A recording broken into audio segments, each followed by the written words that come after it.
He's green, he's grumpy, and he's probably one of the most famous Christmas characters of all time. We all know the Grinch, the furry curmudgeon who tried to steal Christmas. But have you ever stopped to think about who he really is, where he came from, and why his story has captured our hearts for over 60 years? To truly understand the Grinch, we have to look past the green fur and that signature scowl. We need to explore the powerful message Dr. Seuss was trying to share with the world, a message that's more relevant today than ever before.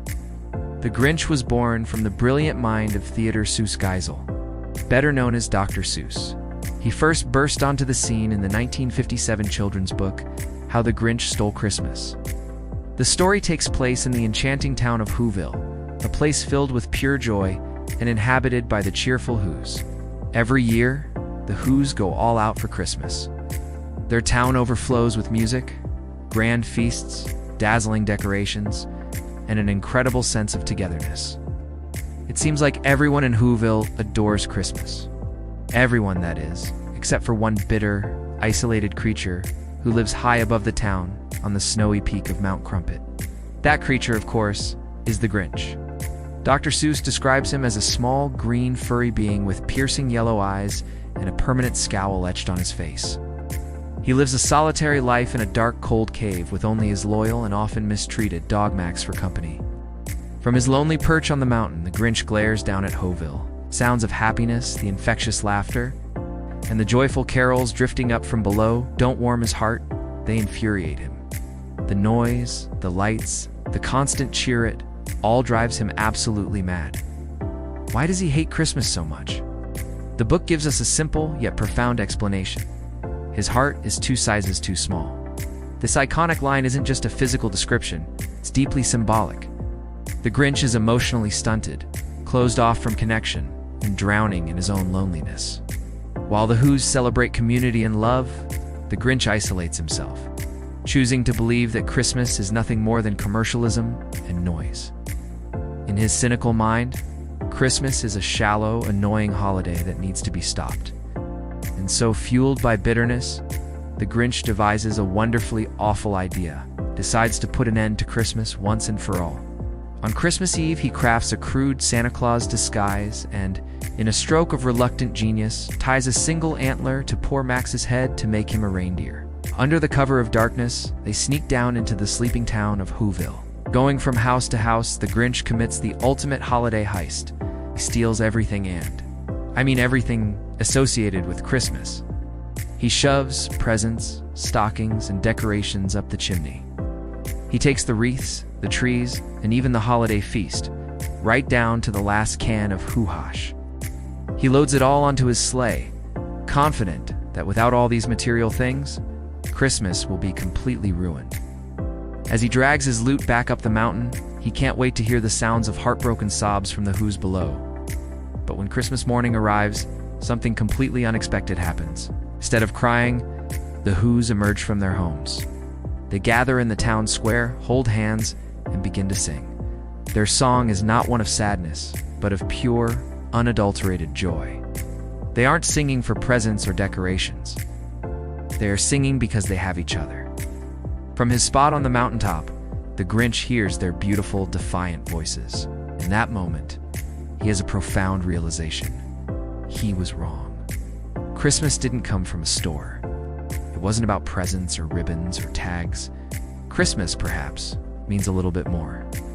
It comes from connection, kindness, and community. This epiphany triggers the most famous transformation in children's literature. The Grinch's heart, once 2 sizes too small, doesn't just grow, it grows 3 sizes that day. Overwhelmed with a flood of emotions he's never felt before, he turns his sleigh around.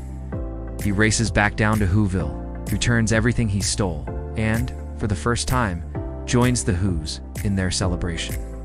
He is even invited to carve the roast beast, a symbol of his complete acceptance, into the community. For the first time, the Grinch experiences love, belonging, and true happiness. The Grinch is so much more than just a villain who saw the light. He represents something deeply human that resonates with all of us. Haven't we all felt like the Grinch at some point? Felt left out, misunderstood, lonely, or just completely overwhelmed by holiday pressures and expectations? His initial hatred of Christmas can be seen as a defense mechanism, a way to protect himself from the pain of isolation and disappointment.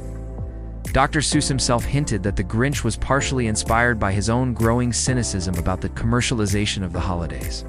He saw how the true spirit of the season was getting lost in a frenzy of consumerism. In that sense, the story is a gentle but powerful critique of our modern culture.